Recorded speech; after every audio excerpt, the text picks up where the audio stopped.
Atos 9, versículos 36 em diante. Eu guardei aqui, vamos ver se acho aqui. Exatamente, leio na versão século 21, acompanhe-me na sua. Havia em Jope uma discípula chamada Tabita, que traduzido quer dizer Dorcas. Ela fazia muitas boas obras e dava esmolas. E aconteceu naqueles dias que ela adoeceu e morreu. E tendo lavado o corpo, colocaram-na num quarto na parte superior da casa. Como Lida era perto de Jope, quando os discípulos souberam que Pedro estava ali, enviaram-lhe 2 homens, pedindo-lhe: não te demores em vir até nós. Pedro levantou-se e foi com eles. Quando chegou, levaram-no ao quarto de cima, e todas as viúvas o cercaram, chorando, e mostrando-lhe roupas e vestidos que Dorcas fizera enquanto estava com elas. Depois de fazer sair todos, Pedro pôs-se de joelho e orou, e voltando-se para o corpo disse: Tabita, levanta-te. Ela abriu os olhos e, vendo Pedro, sentou-se. Ele lhe deu a mão, levantou-a e, chamando os santos e as viúvas, apresentou-a viva. Esse acontecimento se tornou conhecido em toda Jope, e muitos creram no Senhor. Quero Deus abençoar a sua palavra. Morreu deixando saudades. Porque em 2 Crônicas, capítulo 21, nós temos um relato de um rei chamado Jeorão. Aquele sujeito foi tão maligno, tão cruel, que ao morrer o escriba diz o seguinte: morreu sem deixar saudades, morreu sem que se lamentasse. Foi sepultado na cidade de Davi, mas não no túmulo dos reis. E agora nós lemos aqui sobre a morte de Dorcas, uma mulher que, na visão dos pobres e desamparadas mulheres de Jope, não podia morrer. E isso também toca o coração de Pedro e o faz suplicar por sua ressurreição. Jope é a conhecida hoje cidade Jafa, na metrópole portuária ao sul da terra de Israel, ao sul de Tel Aviv, a 60 quilômetros de Jerusalém. Jafa, alguns associam ao nome de Jafé, filho de Noé. Nos dias atuais é um centro turístico e uma região de poucos conflitos. Ali, árabes e judeus vivem em convivência pacífica. Foi exatamente em Jope que o profeta Jonas também fugiu de Deus. E aí vem uma questão teológica. Temos aqui uma questão que muito nos desafia. Por que Deus permite que pessoas tão generosas e boas sejam levadas ainda no vigor da sua vida? Não são poucos que me perguntam isso. Ela havia adoecido de uma doença que a narrativa bíblica não informa. Nós sabemos que era grave porque ela morreu. Dorcas era uma pessoa atuante na sua comunidade, de forma especial, costurando roupas para aquelas viúvas que precisavam. Provavelmente ela tivesse um cuidado especial pelas viúvas com poucos recursos.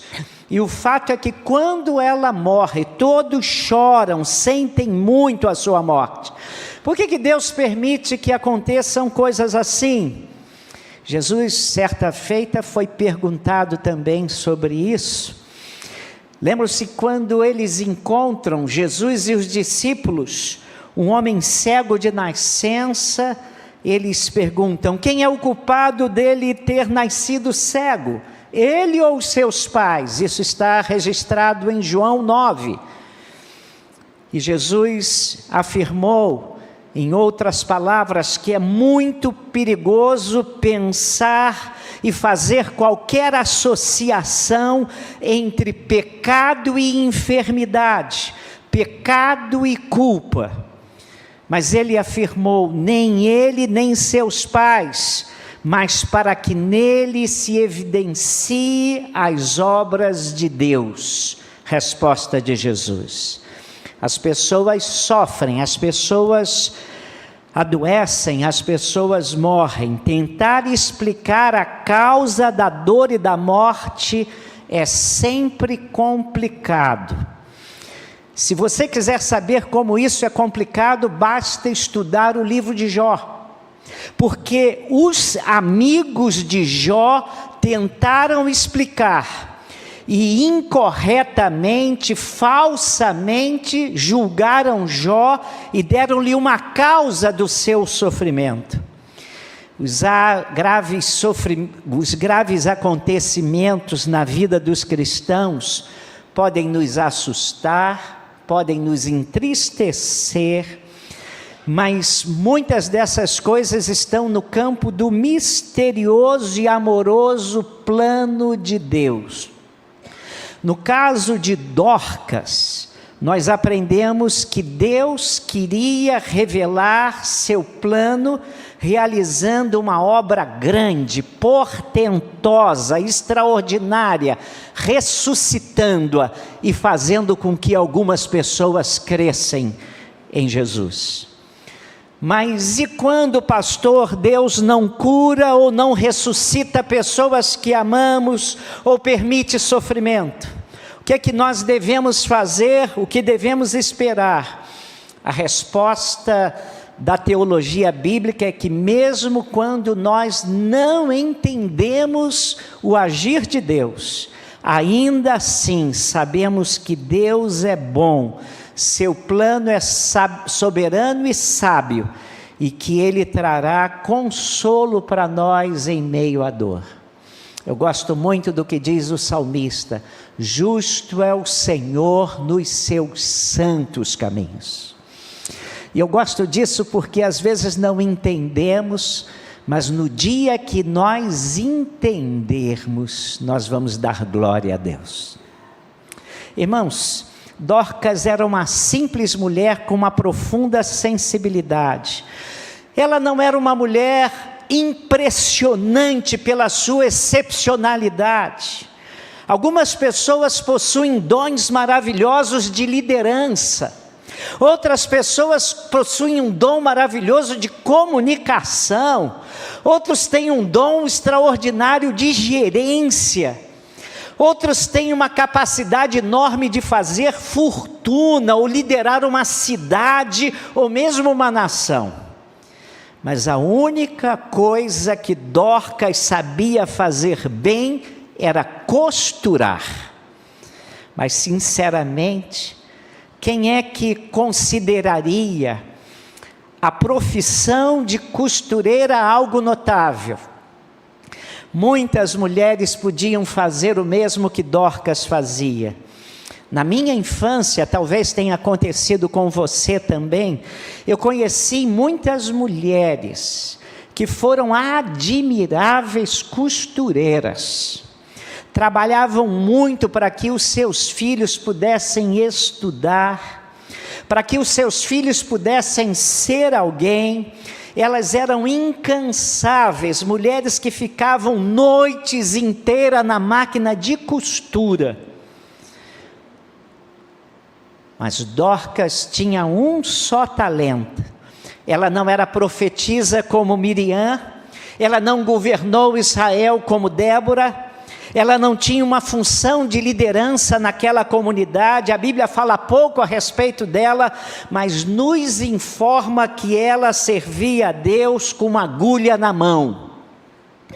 Sua costura e seu amor fraternal eram conhecidos por muitos. Praticava boas obras com aquilo que melhor sabia fazer, confeccionando para as boas obras que o Pai preparou antecipadamente para que andássemos nelas.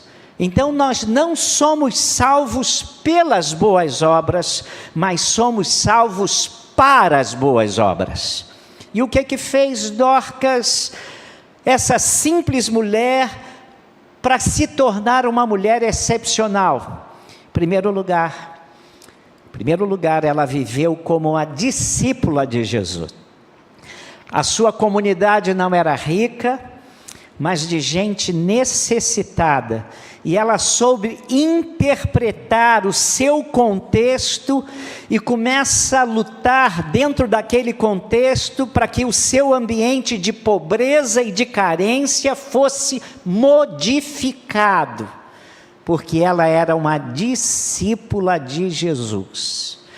É interessante que não diz o texto que ela era membro de uma igreja, não diz que ela fazia parte de qualquer associação, mas diz-nos que ela aprendia com Cristo, ela imitava Cristo e o seguia. Ela não era um mero ouvinte da palavra, era uma seguidora de Jesus. Ser discípulo faz com que queiramos imitar o nosso mestre, é isso. Discípulo está sempre perguntando: o que é que meu mestre faria se estivesse aqui no meu lugar? Possivelmente Dorcas fez essa pergunta para ela, e é uma pergunta que nós devemos fazer, com o currículo que nós temos, com o currículo que você tem. Qual é o problema social da nossa região onde nós podemos agir? Eu creio que Dorcas fez essa pergunta. Provavelmente viu claramente o abandono daquelas viúvas que sofriam. Em Atos 6, a Bíblia afirma que esse também era o problema na Judéia. E na nossa cidade, quais são os desafios? Com o preparo que você tem, que eu tenho, com as ferramentas e as habilidades que Deus nos deu, como é que eu posso demonstrar que sou discípulo de Jesus? Talvez o problema aqui sejam crianças de rua, falta de escolas, creches, saneamento básico, sistema de saúde precário, violência, falta de creches, praças, urbanização. O que nós podemos fazer como discípulos de Cristo para abençoar a vida das pessoas com as quais nós lidamos diariamente? Era essa a pergunta. Qual é o problema social que aflige nossa sociedade? Olhe para o seu preparo, para o que Deus lhe habilitou, e você talvez não possa fazer tudo, mas pode fazer alguma coisa. Dorcas era uma mulher que não podia morrer, porque ela agia assim. O fundador do Exército da Salvação, William Booth, foi um cristão admirável. Sabe qual era o slogan dele? O slogan dele era o seguinte: tudo aquilo que mexe com o coração de Deus deve também mexer com o meu coração. Vou repetir. Tudo aquilo que mexe com o coração de Deus deve mexer com o meu coração. E assim era Dorcas. Ela tinha um profundo compromisso com Cristo. E como igreja, nós precisamos formar discípulos que irão nutrir a nossa próxima geração e cuidar também da nossa cidade e abençoar o mundo. Segundo lugar, Dorcas era uma mulher que não podia morrer, e morreu deixando saudades, porque ela era notável por suas boas obras. A Bíblia diz assim no versículo 36, estava cheia de boas obras e esmolas que fazia. E era interessante que a gente percebe que ela não buscava ser notada. O seu objetivo era servir, mas Deus sempre notabiliza pessoas com atitudes de serviço. Dorcas não tinha nenhuma pretensão de estar em evidência. Ela não queria ser exaltada, mas o seu objetivo era apenas servir. As viúvas choravam na sua morte, mostrando a Pedro as túnicas e os vestidos. E se você está lembrado e conhece o livro de Atos, no capítulo seguinte, que é o capítulo 10, nós temos a descrição de Cornélio. Cornélio, a Bíblia diz que teve as suas orações e esmolas como memorial diante de Deus. Presta atenção. Cornélio não era crente, mas as esmolas e também as orações de Cornélio tocaram o coração de Deus. Era um memorial. E Deus mandou que se chamasse Pedro para falar do evangelho para Cornélio. Essas esmolas, essas dávidas não ficaram no esquecimento, antes eram lembradas diante de Deus. E conquanto Cornélio não conhecesse a graça de Cristo, já possuía a semente do verbo de Deus, que isso levava a orar e a contribuir, atos que nós cristãos muitas vezes experimentamos também. Um amigo estava me contando de uma senhora da sua igreja muito rica, na zona sul do Rio de Janeiro. E ela morava perto de um orfanato católico. E então, nos domingos de manhã, ela não ia para a escola dominical. O marido dizia para ela, e dizia para ela diante do pastor, ela não vai à escola dominical no domingo de manhã, pastor. Ela vai ajudar um orfanato católico. E sabe o que ela fazia? Ela esperava chegar a hora da xepa da feira. Você sabe o que é xepa da feira, né? Aquele resto final em que o comerciante não conseguiu vender e o preço cai. Então ela chegava lá para os feirantes e falava assim: fecho tudo e compro tudo. Quanto é que você me dá por isso aí? E o preço caía, ela levava tudo e ia para o orfanato católico, embora ela fosse evangélica, e fazia a doação e via que estava tudo dado lá. Colocava no carro 0 quilômetro dela, aquilo tudo, arrumava mais outros e levava lá. Um dia, uma freira soube que ela era evangélica e falou: não precisa dar mais não. Mas ela já fazia isso há não sei quantos anos. E então ela falou: puxa vida, eu entrego, eu ajudo aqui há tantos anos. Foi falar com a Madre Superiora. Olha só, fulana aqui, que me recebe aqui, soube que eu sou evangélica e ajudo vocês há uns tantos anos, eram mais de 9 anos que ela fazia isso, e ela disse que agora eu não preciso dar não, mas eu queria continuar ajudando, eu sei que isso abençoa. E a Madre Superiora falou: nada disso, a senhora pode continuar ajudando, a senhora pode continuar ajudando. E ela fazia aquilo com um carinho muito grande. Irmãos, fazia isso com muito amor, porque ela sabia como as boas obras podiam abençoar as pessoas. Irmãos, e como as boas obras glorificam a Deus. Foi isso que Jesus, dizendo que nós somos luz, Ele diz que todos vejam as suas boas obras e glorifiquem o Pai que está no céu. É isso que Jesus disse, irmãos. Milhares de pessoas deprimidas.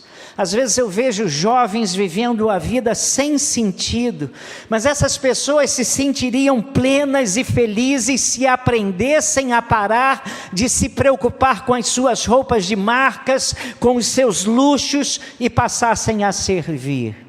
Gosto de contar uma história de uma esposa viúva de um senador da República. Ela morava num edifício ao lado de uma igreja evangélica, e ela estava deprimida.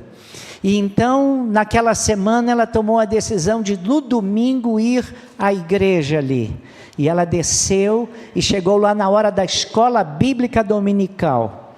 E na hora da escola bíblica dominical, a lição era sobre trabalho. E aí, o pastor começou a falar sobre a teologia bíblica do trabalho. Deus, quando nos criou, colocou o homem para trabalhar. E disse que tudo era muito bom, inclusive o homem trabalhando. O trabalho é bênção. O trabalho não veio depois da maldição sobre o pecado, não, veio antes. E aí, começaram a falar sobre isso. E ele falou, nós temos exemplos de irmãos aqui que trabalham voluntariamente em algumas coisas. E então ele chamou aqueles irmãos e eles começaram a relatar de coisas que eles faziam para abençoar. Uma ia para o hospital voluntariamente ajudar os enfermos, e foram vários. E aquela mulher tinha marcado para falar com o pastor depois do culto. Acabou a escola dominical e falou, não preciso mais conversar com o pastor. Eu já sei o que eu tenho que fazer. Eu tenho tempo de sobra e eu sei, e eu descobri que eu posso trabalhar em prol de pessoas necessitadas. Irmãos, é bênção para a nossa vida quando aprendemos a servir.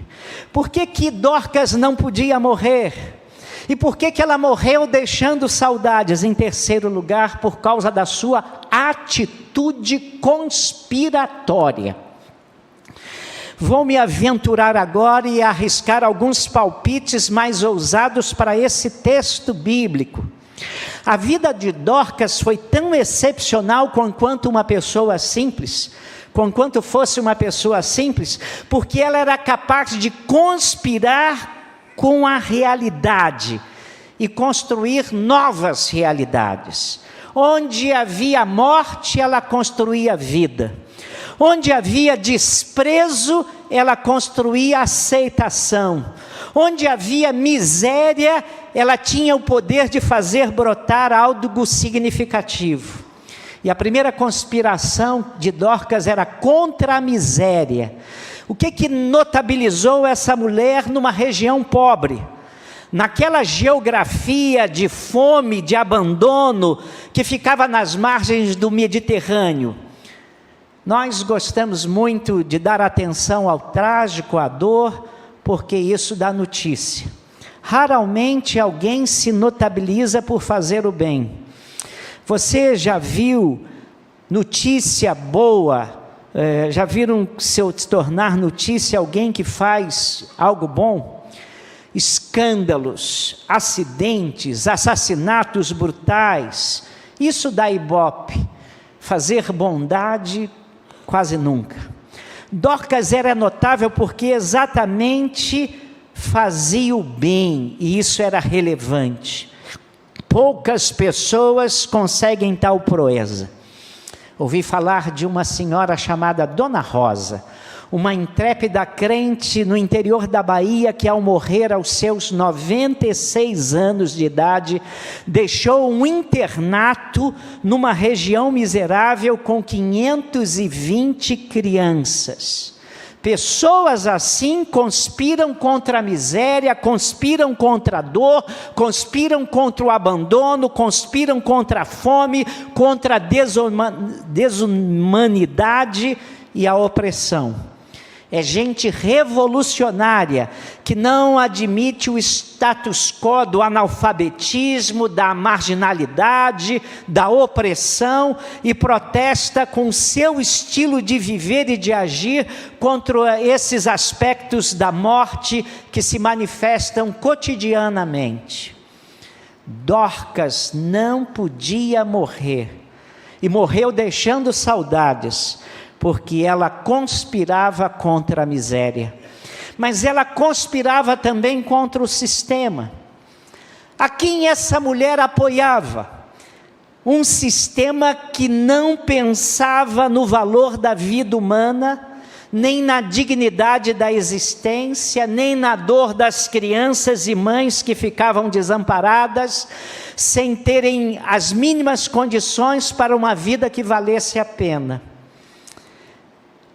Um sistema que faz a gente, pessoal mais pobre, depender de pessoas gentis como Dorcas. Então ela se depara com essa sociedade marcada por um sistema político, econômico perverso e desumana, e tenta mudar as coisas. E então, irmãos, essa mulher lutava pelas mulheres para que elas reencontrassem o seu valor, a sua dignidade, quando a sociedade já não se importava com elas. Então aquele grupo de pessoas sem valor, marginalizadas socialmente, agora encontra sentido, comunidade, amizade, apoio. E, irmãos, ainda hoje, com tanto avanço da nossa sociedade, nós também encontramos gente estigmatizada pela dor, e aí só a nossa compaixão para que Jesus possa agir no coração e na vida dessas pessoas. Em terceiro lugar, ela conspirava contra o feio. Pastor, contra o feio, contra o feio. Essa é uma forma complexa de expor esse texto, mas deixe-me ver se você concorda comigo. Por que Dorcas fazia roupas? Por que não dava comida? Por que não entregava cestas básicas? Por que não lutava por direitos sociais e políticos? Todas essas causas são nobres. Mas por que Dorcas optou por fazer roupas? Bom, era o que ela sabia de fazer de melhor. Mas Dorcas possuía um senso estético. E beleza também importava. Deixe-me aprofundar. Quando Deus criou o mundo, Ele olhou para a sua obra como um artista admirado e afirmou: tudo o que havia feito era muito bom. E em que sentido era bom? Podemos falar, tudo o que Ele fez tinha uma ordem boa. O propósito que Ele fez era bom, eticamente envolvido, as coisas eticamente eram boas, havia harmonia na criação, e isso era muito bom. Mas por que não pensar que Deus estava fazendo uma avaliação estética do universo e dizendo: tudo é muito bom, muito belo? E do ponto de vista, tudo era muito bom. Dorcas queria ver aquelas mulheres viúvas, pobres, vestidas, irmãos, vamos supor que vestissem-se de preto e cinza, e que elas tivessem um pouco mais de sustento e vaidade, e aquilo pudesse dar uma levantada no seu it feminino. Queria ver aquelas mulheres adornadas de roupas bonitas, e não se contentava em dar apenas vestidos, oferecia túnicas também, talvez por causa do frio, sim, mas talvez sonhasse com mulheres mais bonitas, porque sabia que isso mexe com a vaidade feminina e mexe com a sua autoestima. O nosso Deus é um Deus com senso estético, irmãos. Quando Ele diz que tudo era muito bom, não só diz isso no sentido ético, mas estético da palavra. Irmãos, túnica era coisa de gente de classe média, não de gente de classe pobre. Talvez você não concorde comigo e nem precisa concordar. Mas a Bíblia diz que nós somos poemas de Deus. Versículo 10 de Efésios 2, pois somos feitura, e ali a palavra grega poema, de onde deu no português poema. Aí se você diz assim, somos poemas de Deus, você vai me dizer, se eu sou poema de Deus, os meus versos não rimam.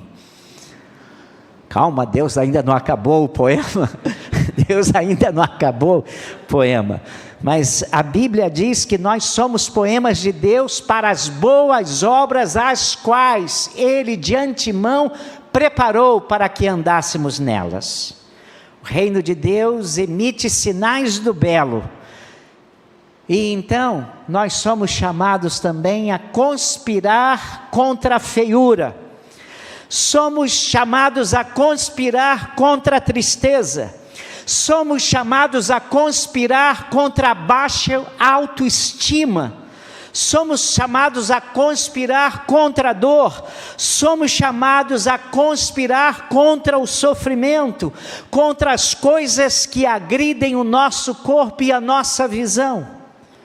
E Dorcas era uma mulher que não podia morrer. Uma mulher que morreu deixando saudades, porque ela conspirava contra a feiura. E conspirava contra a falta de esperança.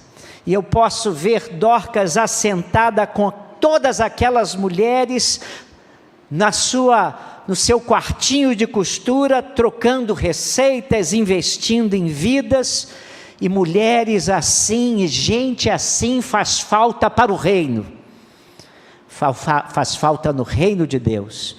Mulheres assim, homens assim não podem morrer. E então, irmãos, a vida dela faz com que ela seja útil, e como nós podemos ser útil na sociedade. Deixa eu terminar antes que diga em glória. Pedro estava a 30 quilômetros dali, de Jope. O texto não diz o que motivou os discípulos a fazerem isso, mas eles chamaram Pedro. Pedro, precisamos de você, nós precisamos de um pastor. Ela morreu, talvez precisassem de consolo, talvez acreditassem que Pedro podia fazer alguma coisa mais do que eles. O fato é que Pedro, quando chega a Jope, vê aquela situação, ele se sente impulsionado pelo Espírito de Deus a ordenar que Dorcas tivesse vida, voltasse à vida. Há poucos relatos de ressurreição na Bíblia, e alguém chegou a comentar que Dorcas era tão notável que sua ótima reputação influenciou até mesmo o céu. Mas quando Pedro chega naquele velório, o corpo daquela mulher já havia sido lavado em preparação para o sepultamento ritual que seguia a tradição dos judeus. E ela estava no andar superior daquela residência, local costumeiro de espera em caso de atraso do enterro. E aí, irmãos, o enterro só podia esperar 3 dias. E podemos pensar que o povo esperava alguma coisa a mais? Nós não sabemos. Mas ao ouvir aqueles choros, aquelas lamentações, os testemunhos daquelas viúvas que mostravam-lhe as roupas e as túnicas costuradas, Pedro deve ter se lembrado da ressurreição da filha de Jairo. E assim como Jesus fez, ele ordenou que todos os que estavam presentes ali saíssem do recinto. Mas diferente do Senhor, ele se ajoelhou para orar, e em seguida ele disse: Tabita, levanta-te. E Dorcas abriu seus olhos e se sentou. E ele ajuda a levantá-la. E a emoção de tristeza se transformou em alegria, e aquilo deve ter sido uma festa imensa. Irmãos, Pedro havia curado o paralítico naquela cidade, e por que não poderia também, com o poder de Deus, ressuscitar a Dorcas? Irmãos, o apóstolo Pedro foi cercado por aquelas viúvas naquele cenáculo, e enquanto Dorcas já estava preparada para o enterro, e após pedir tudo aquilo, A Bíblia diz: ele, dando-lhe a mão, levantou-a e, chamando aos santos, especialmente as viúvas, apresentou-a viva. Aquele lugar de luto voltou a ser lugar de vida, um lugar de festa. Onde Deus está operando, torna-se um bom lugar para a gente viver. Todos nós queremos estar onde o poder de Deus se manifesta. E o poder de Deus se manifesta onde há compaixão, quando agimos com misericórdia, quando nós somos levados a nos envolvermos com o próximo, na sua dor e no seu sofrimento.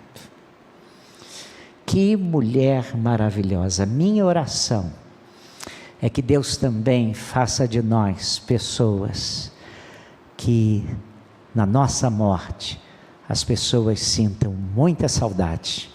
Saudade dizendo: não podia morrer, não podia morrer. Saudade de uma vida bonita que abençoou a muitas outras. É isso que nós somos chamados a ser. Que Deus nos abençoe.